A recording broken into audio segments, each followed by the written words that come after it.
Thank you for holding this important meeting, hearing. Mr. Sarnikov, welcome to this position and welcome to the committee. I'm glad that you were able to make it. So I would like to address my first question to you. You may know that Congress enacted 2 laws that created reduced fee 7A loan programs. One was to promote energy efficient projects, and the other was to assist veterans entrepreneurs. When the administrator came before the committee on the budget, he said that the SBA is not implementing these provisions because he claims they need an appropriation. I have a copy of the 2 laws here, and I will ask if you can tell me where it says in any of these 2 laws that there is an appropriation required to implement these 2 programs. My understanding is that that has been looked at and reviewed within the administration, and because these would be separate loan cohorts, that there would be a subsidy that would be required in order to enact that portion of the bills.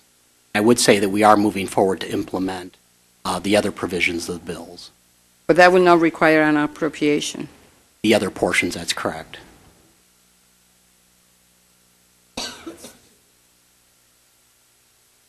My question to you, and I have to say that when the administrator said that it required an appropriation, I was really shocked because I thought that he didn't read the language of the law.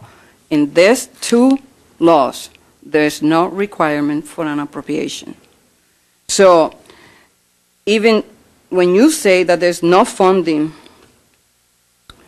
when I'm saying that there's no funding required written into the law, and you're maintaining that they need funding, my question is, given the fact that, and I think that you know, that the agency has the ability to transfer up to 10% from a budgetary account to another account, my question is, will the SBA be willingly to transfer up to 10% from one of these accounts to another account, let's say, for example, the travel budget, to partially fund the reduced fee loan program for veterans?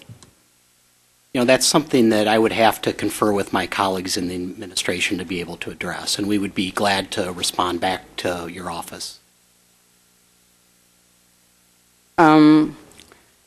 This is, you know, we here in Congress, we go to the floor and we are always saying, you know, how grateful we are for the men and women in uniform. Those men and women are returning back home from Afghanistan and Iraq. We passed this law to help them. Mr. Buchanan worked quite hard on this legislation. So I hope that you will get back to us on that. And I will suggest, strongly suggest, that I think for the SBA should be more important to put money into the hands of veterans rather than providing money for SBA staff to go to conferences. We would be glad to respond to your question. I would also point out that last year we did roll out our SBA, our Patriot Express product, which is specifically targeted towards veterans, reservists, and their spouses. And we've seen over 1,000 loans made in that program for over 100 million. We do believe in supporting the people who are serving our country.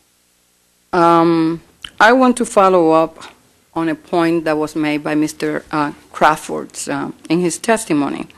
He stated that the SBA has not compensated any CDCs for their work liquidating defaulted 504 loans, even though the agency is supposed to do so. Can you explain why your agency hasn't paid one single invoice from a CDC for their liquidation costs? We're in the process of working through an issue related to the 504 liquidation costs. We actually brought this to NADCO's attention in one of our many sessions that we worked together. I would say we are committed to paying the CDCs for the work that they have done in connection with liquidations that they've already completed related to liquidations. We are working through internally an issue, and we've committed to get back and have a response to that issue and how we're going to run and manage that. Did you request any money in the budget to do this? I would have to. No.